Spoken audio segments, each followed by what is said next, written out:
a exceção da auto-executoriedade é quando o particular, ele deixa de pagar a multa que foi enviada para ele. O Estado não pode entrar na sua casa e te forçar a pagar aquela multa. Ele não vai bater na sua porta e falar, bora, cadê o cartão de crédito? Qual que é a senha? Vamos lá pra gente pagar. Ele não pode fazer isso. Então o que ele vai fazer? Ele vai cobrar no Poder Judiciário. Me acompanha aqui no nosso esquema. Então olha aqui, auto-executoriedade. A regra é que a administração não precisa da autorização do Poder Judiciário para agir. Qual é a diferença? Qual é a exceção? A mora, que significa demora, tá bom?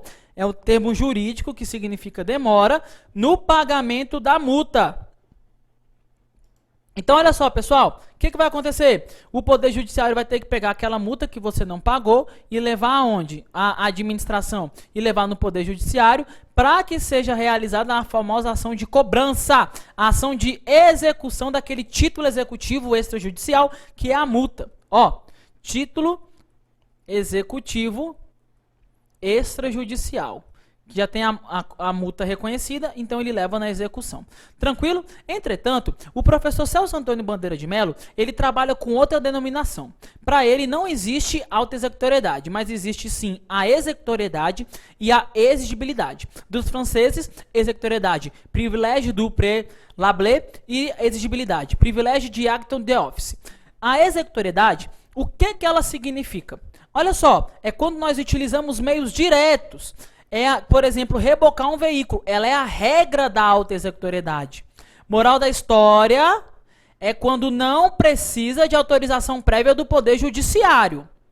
Agora, a exigibilidade é quando a administração ela precisa do Poder Judiciário. Ela é a exceção da auto-executoriedade.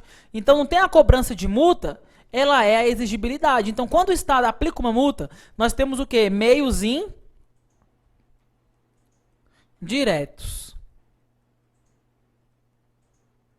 que é a exigibilidade. Tranquilo? Entretanto, nós temos a tipicidade, que é por isso que eu falei para você que alguns professores utilizam PAT, que é para você lembrar da tipicidade. A tipicidade significa que o ato ele já tem que estar previsto na lei. A professora, quem criou isso aqui foi a professora Maria Silva Zanella de Pietro. A professora Maria Silva Zanella de Pietro, ela praticamente transportou lá do direito penal. Porque nós temos assim, ó, o crime, nós temos a teoria predominante, que é a teoria tripartite do crime. Nós falamos que o crime é um fato típico, ilícito e culpável. Bem, o que significa ser um fato típico? Ele tem que estar previsto na lei. Não existe crime se ele não estiver previsto aonde? Na lei. Por exemplo, existe crime de suicídio? Não, não está previsto na lei, é um fato atípico. Então, olha só, a doutrina critica isso que a professora falou, porque o administrador público ele só pode agir quando a lei permite. Logo, obviamente, a tipicidade é uma redundância, ou seja, é falar duas vezes da mesma coisa, ou seja, do quê? Do princípio da legalidade. Com isso, nós temos aí o atributo da tipicidade. Beleza?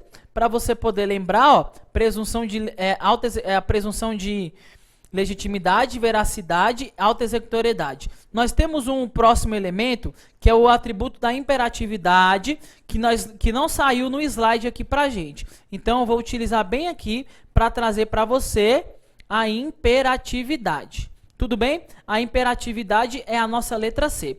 A imperatividade é quando o Estado impõe ao particular. A imperatividade é a imposição do ato administrativo. A imposição independente da concordância. Essa é a regra. Por quê? Porque nós temos hipóteses em que os atos da administração eles não serão impostos. Tá bom? Por exemplo, os atos enunciativos, que são aqueles que apenas renunciam direitos. Por exemplo, a sua nomeação. Ninguém está impondo nada, ela está apenas anunciando a sua nomeação. Tranquilo? Você nomeia, você toma posse se você quiser. Depois, os atos quando solicitados pelo particular. Então, olha aqui, os atos solicitados pelo particular. Nessa hipótese, nós temos as certidões, quando você pede uma certidão para a administração. nós temos um atestado e nós também temos uma declaração, tá bom? As declarações. Joia? Certidão, atestado e declaração. Então, são exceções à imperatividade. Regra da imperatividade, o Estado ele impõe, ele utiliza a sua imposição. Olha só, o seu poder de império. Olha o raciocínio que eu vou trazer aqui para você, ó. Raciocínio.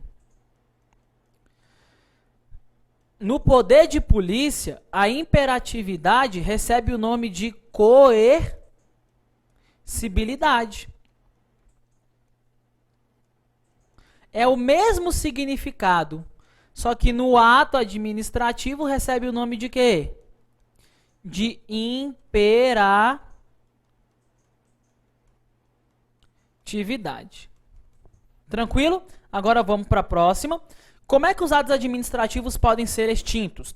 Pelo exaurimento dos seus efeitos. Olha lá, não era para construir um prédio? Construiu o prédio, acabou. Pronto. Anulação, que é por motivo de ilegalidade. Revogação, que é por motivo de inconveniência e inoportunidade. Cassação, que é quando você deixa de preencher os requisitos. Por exemplo, sua licença foi cassada. Sua licença para dirigir. Você levou multa demais. Deixou de preencher os requisitos, tá bom? Perdeu os pontos na carteira.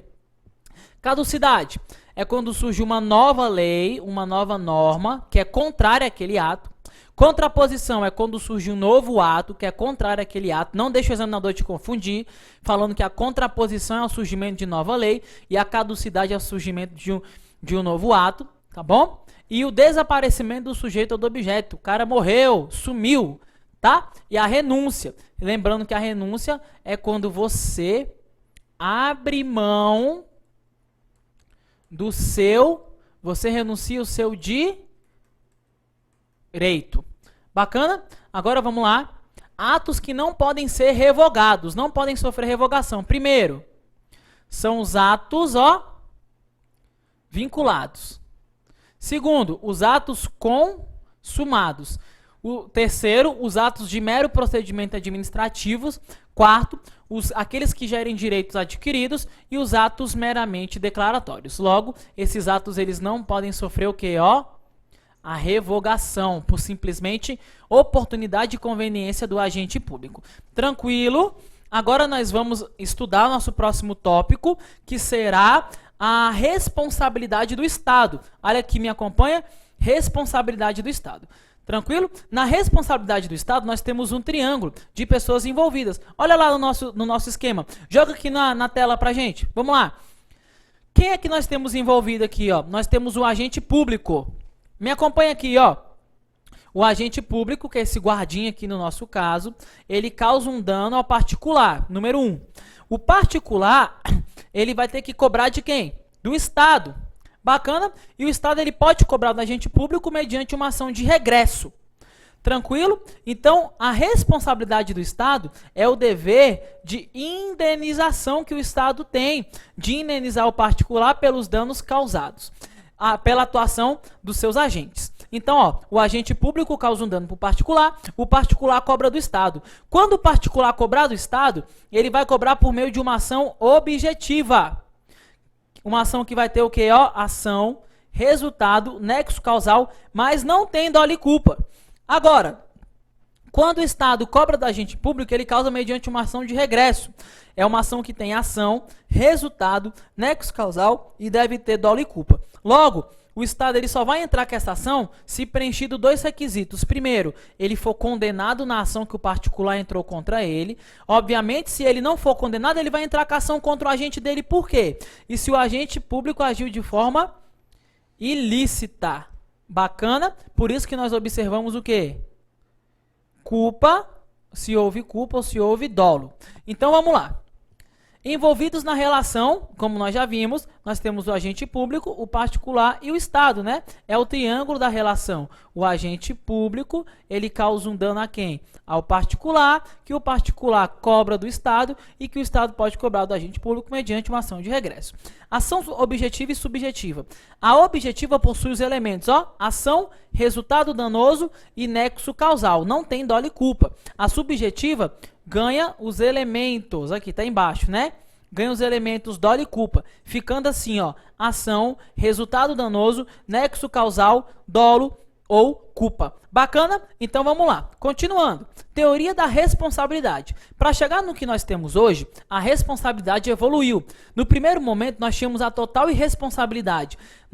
Ocasião em que acreditava-se que, ó, o rei era um súdito de Deus. Logo, Deus não erra. Dos ingleses, the king can do no wrong. E dos franceses, le roi no petit mal fait. Então significa o quê? Que de forma nenhuma, o rei seria responsabilizado. Tranquilo para isso? Porque ele era um súdito de Deus. Era a teoria da total irresponsabilidade. Depois, nós tivemos a teoria civilista, que foi quando... olha aqui, ó.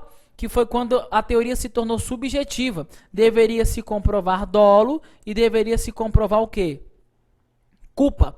Tranquilo? Vencido isso, nós entramos no período das teorias publicistas, as teorias de direito público. Na verdade não é aqui, tá bom? Me desculpe, deixa eu só apagar aqui, só um minutinho.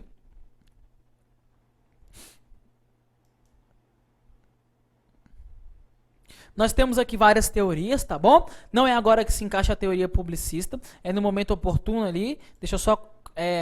continuar aqui. Então, olha só. A teoria da total irresponsabilidade, aonde acreditava-se que ele era um súdito de Deus, joia, logo Deus não erra. E a teoria subjetiva. Obviamente, deveriam observar culpa e deveriam observar dolo. Para você ficar, já conseguir enxergar os institutos, a teoria subjetiva sempre vai estar presente no Código Civil, no direito civil, na maioria das relações jurídicas. É a regra no direito civil brasileiro. Aí, olha só, depois nós temos a culpa administrativa, também chamada de falta do serviço, tá bom? Faute, né, dos franceses, né? Faute du service.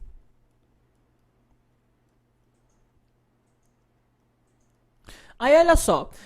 O particular ele tinha que comprovar um dos três: inexistência do serviço, ou retardamento do serviço, ou mau funcionamento do serviço, para que ele seja indenizado.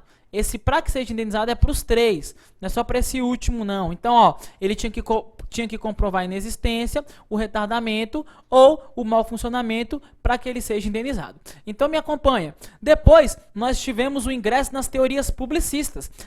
Então vamos aqui, ó. Depois da culpa administrativa, nós entramos no período das teorias de direito público, ou seja, nas teorias publicistas. Então me acompanha. A primeira teoria, nós tivemos a quarta teoria, que foi a teoria objetiva. A teoria objetiva, como você já sabe, é aquela que é ausente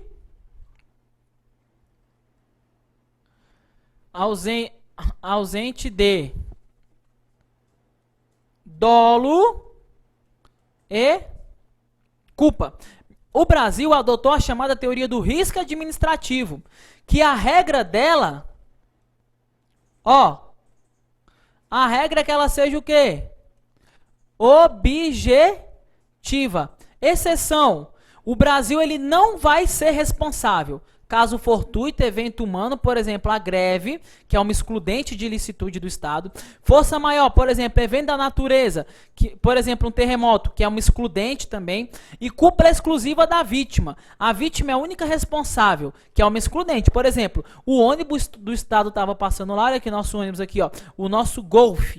Grande ônibus lotado e o quê? E fedido. É assim que a gente vai pro trabalho, né? De golfe, olha lá. Aí a pessoa pegou e se jogou na frente do ônibus. O motorista teve culpa? Não. A culpa foi exclusiva da vítima. Tá bom? Agora, olha só. Suicídio de paciente internado. Nós teremos aqui, ó, no STF no recurso 318 de 725, é um exemplo de culpa exclusiva da vítima. Acidente rodoviário, colisão de veículos com muita vítima, também é um exemplo de culpa exclusiva da vítima, nesse julgamento aqui. E menores eletrocutados em vagões, foram quando eles subiram no vagão de trem, tá bom? Culpa exclusiva da vítima também, que são algumas decisões do Supremo Tribunal Federal. Agora, culpa concorrente. O Estado, ele vai indenizar apenas parcela do dano. Ele é atenuante. O que significa atenuante? Ele diminui o dano. Tudo bem? Que é quando tiver culpa de ambos, tá? Então, por exemplo, a viatura estava em alta velocidade, não estava em emergência, e o particular também estava em alta velocidade. E os dois carros bateram. Nesse caso, vai ser a culpa de quem? Dos dois. Então, vamos lá. Próximo. Questões específicas. Quando o Brasil ele tratar de dano nuclear, acompanha aqui comigo, ó, a sua responsabilidade é integral. Não há o quê? Excludentes. Agora, quando houver omissão dos agentes do Estado no exercício da sua função ou em função dela, o Estado ele é responsável. Tá joia? Aqui nós temos os precedentes, os julgados. Quando nós estivermos falando de entes federativos, ele vai ter responsabilidade subsidiária com as pessoas jurídicas de direito público e com as pessoas prestadoras de serviço público. O que significa isso? A responsabilidade, olha só, me acompanha. Isso aqui é lá do direito civil. A responsabilidade, ela pode ser solidária e ela também pode ser subsidiária. O que significa solidária? A, B e C estão devendo uma pessoa, estão devendo D. Se ela é solidária, ele pode cobrar dos três ao mesmo tempo. Diferente dessa responsabilidade, se ela for uma responsabilidade subsidiária. Por quê? Porque a responsabilidade subsidiária, como é que vai funcionar? Me acompanha aqui no meu esquema, ó. Se a responsabilidade for uma responsabilidade subsidiária, ela vai ser diferente. Olha aqui, ó, me acompanha aqui no nosso esquema. Se ela for subsidiária,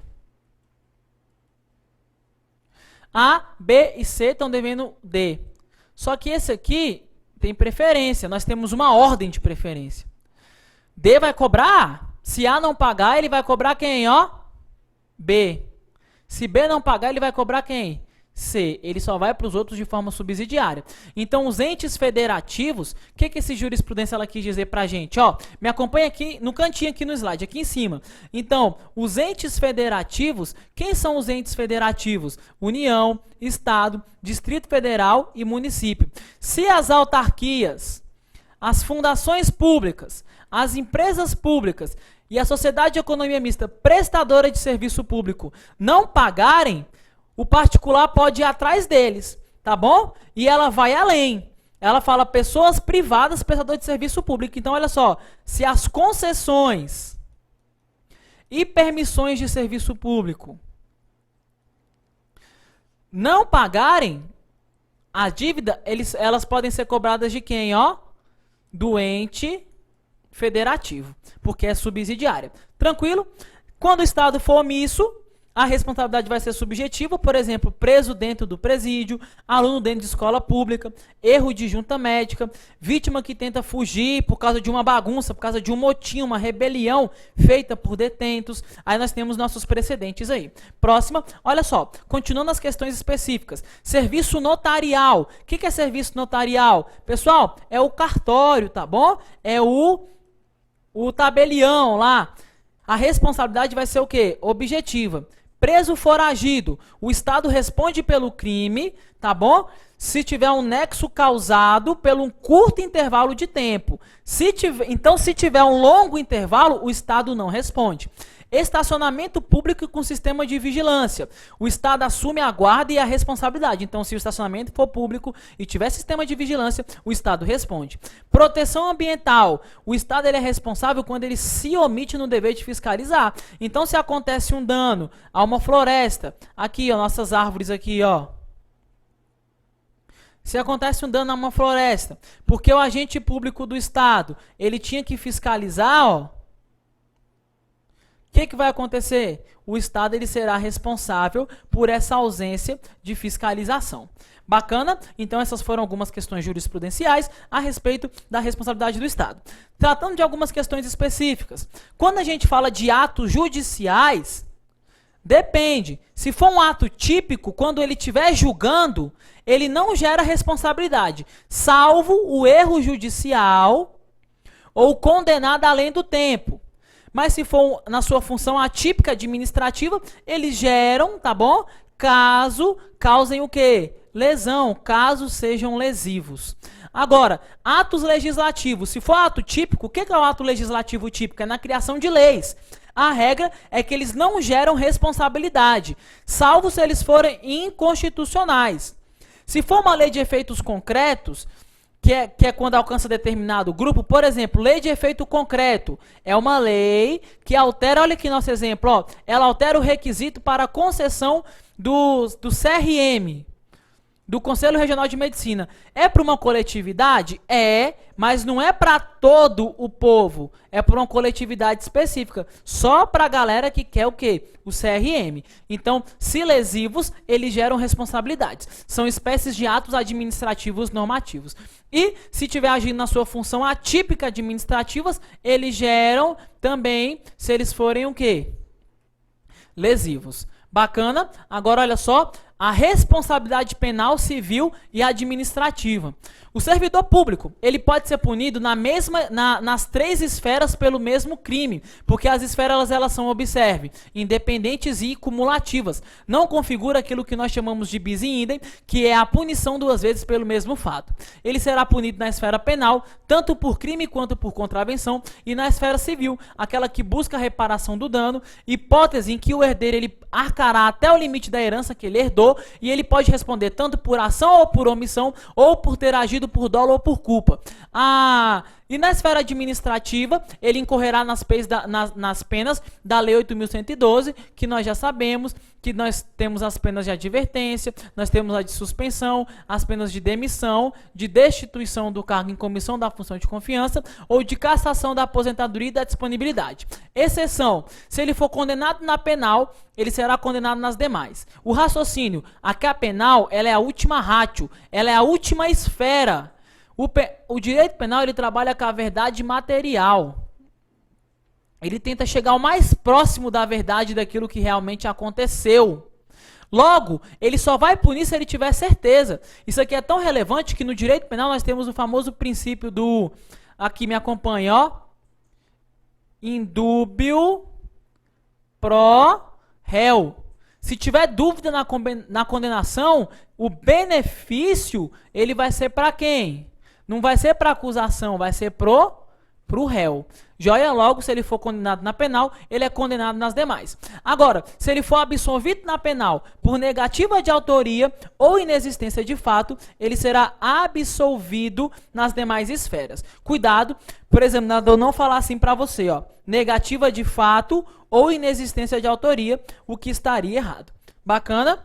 Com isso, nós terminamos responsabilidade. Joga aqui comigo. Aí nós temos aqui alguns esquemas para você fazer a sua revisão, para te ajudar na sua preparação, tá bom? A teoria da irresponsabilidade, as teorias civilistas. Aí nós temos aqui também a responsabilidade do Estado, o risco administrativo, a diferença de objetiva para subjetiva. E nós temos aqui também a responsabilidade civil do Estado, para que você possa acompanhar. Agora, meus caros, nós iremos entrar no tema controle da administração, que é nosso último tópico a ser tratado nesse curso expresso de direito administrativo, para que você possa fazer uma revisão bacana, rápida, tá bom? E não precisar ficar se prolongando demais com muita aula. Então, olha aqui, me acompanha, ok? Olha aqui, vamos lá, ó. Controle da administração. Em que consiste o controle da administração? É a coisa como o Estado cuida do que é seu. Olha só, ele protege a res pública. Ele protege a coisa pública. Aí nós temos várias questões. Como é que o Estado vai proteger a coisa pública, o dinheiro público, os bens públicos, o seu patrimônio? Aí nós temos várias questões de classificação. Olha só, o controle ele pode ser interno, quando ele é exercido dentro do mesmo poder. Ele pode ser externo, quando ele é exercido de um poder sobre os outros. Ele pode ser popular, que é quando a iniciativa é da população, por exemplo, a tomada de contas de um município, ou a famosa ação popular, que nós temos lá na Lei 4.717 de 65, tá joia? Que ela visa combater a imoralidade administrativa. Então, ela é em prol do quê? Da moralidade. Agora, ele também tem a classificação quanto a seu momento. Ele pode ser prévio, também chamado de preventivo ou a priori, que é o controle realizado antes do ato. Por exemplo, você não tem que entregar toda uma documentação para tomar posse no cargo público, é um controle preventivo. Agora, ele também pode ser concomitante, que é aquele controle realizado durante o ato. Por exemplo, quando a administração ela contrata uma construção e deixa lá um fiscal para observar se a obra está sendo feita da forma correta. E ele também pode ser superveniente, também chamado de corretivo ou a posteriori, que é aquele controle feito depois de um ato. Por exemplo, depois de todo um procedimento licitatório, nós teremos a homologação. Olha só, nós temos a publicação do edital, depois da publicação do edital nós temos o recebimento do envelope com as propostas, aí nós temos a habilitação para ver se o licitante está com os documentos corretos para participar, depois nós temos o julgamento das propostas, depois do julgamento das propostas nós temos o quê? Nós temos a adjudicação, joia, e depois nós temos a homologação. Tranquilo para isso? Na verdade aqui primeiro nós temos a homologação e aqui nós temos a adjudicação. Funciona assim. Tranquilo? Então vamos lá. Olha só. Aspectos. Os aspectos do controle, ele pode ser da legalidade, que é quando nós observamos a lei, e ele resulta na anulação. Se não observar a lei, ele resulta no quê? Na anulação. E na legitimidade, que é quando nós observamos o princípio e ele também resulta na anulação. Ele também pode ser de mérito, que é quando nós observamos a oportunidade e a conveniência. Se for de mérito, ele resulta na anulação. Para você ver os aspectos, você pode, dar uma olhadinha lá no nosso princípio da autotutela, que é a súmula 473 do STF, que nós estudamos o nosso tópico nos princípios implícitos, nosso tópico 2.2, letra A da nossa aula. Enfim, vamos lá. Cuidado, a regra é que o judiciário ele não entre no mérito administrativo do outro poder, com as seguintes ressalvas. Olha aqui, me acompanha no nosso esquema. O poder judiciário, ele não pode entrar na escolha do outro poder. Então, quando o Poder Executivo estiver no desempenho da sua função administrativa e quando o Poder Legislativo estiver desempenhando a sua função administrativa, o Judiciário ele não pode observar esse mérito, tá bom? Ele não pode entrar nas questões de escolha do outro poder. Essa é a nossa regra. Por que, professor? É a regra. Porque comporta o quê? Exceções. Primeira exceção, e essa exceção é um pouco lógica.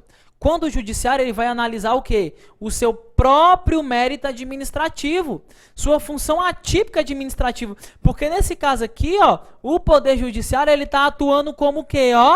Como própria administração. E a administração pode rever os seus atos, pode rever o seu mérito administrativo.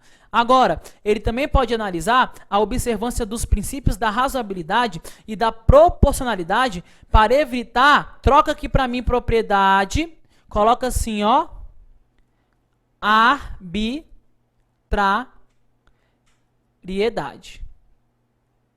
E ele não pode analisar o porquê do ato. Então, olha só, como assim, professor? Seguinte, o seu chefe não pode te aplicar uma pena?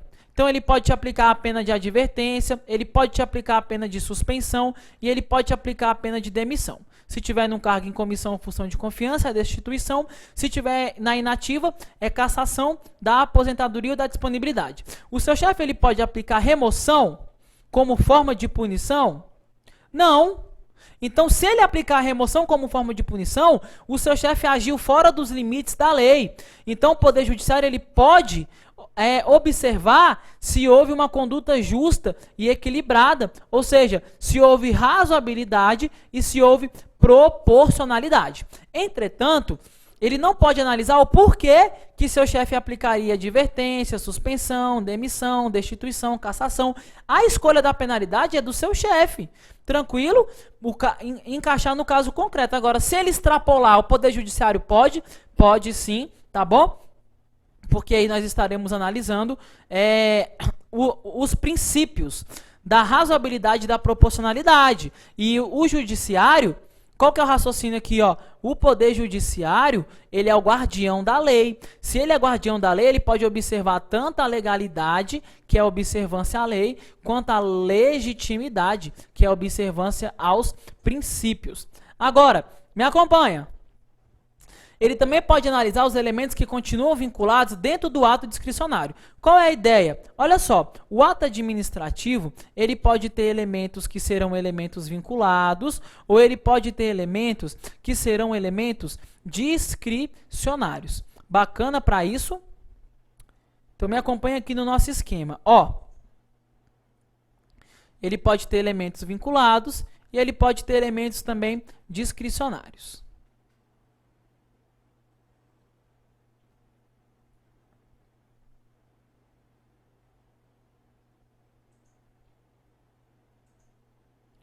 Quais elementos que nós temos?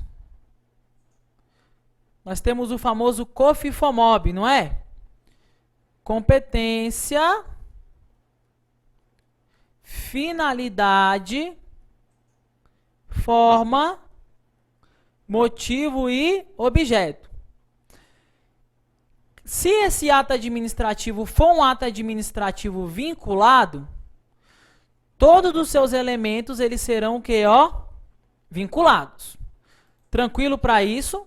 Então, esse ato aí, o Poder Judiciário ele pode analisar, porque os elementos continuam a ser o quê? Vinculados. Agora, se nós estivermos diante de um ato administrativo que não seja vinculado, ou seja, de um ato administrativo discricionário, competência, finalidade e forma continuam vinculados. Motivo e objeto passam a ser discricionários. Nessa hipótese, nós estaremos falando do que, ó, quando motivo e objeto estão discricionários, nós estamos dentro do mérito administrativo. O mérito administrativo é quando há escolha. O mérito administrativo é quando tem conveniência e oportunidade. Então, nessa ocasião, o ato ele pode ser revogado, né, pelo administrador público. Então, me observa, quando o ato for vinculado, competência, finalidade e forma continuam vinculados. Só motivo e objeto que passam a ser discricionários. Logo, o Poder Judiciário, a nossa letra C, ó, ele pode analisar os elementos, olha aqui, ó, que continuam vinculados dentro do ato discricionário. Quais são esses elementos? Competência, finalidade e forma. Tranquilo para isso? Bacana. Agora, olha só. Vem cá. Seguinte. Agora, quais são as afirmações que você tem que considerar falsas em questão de prova? Essas afirmações que você tem que considerar falsas, eu te conto daqui a pouquinho no nosso próximo bloco. Te espero.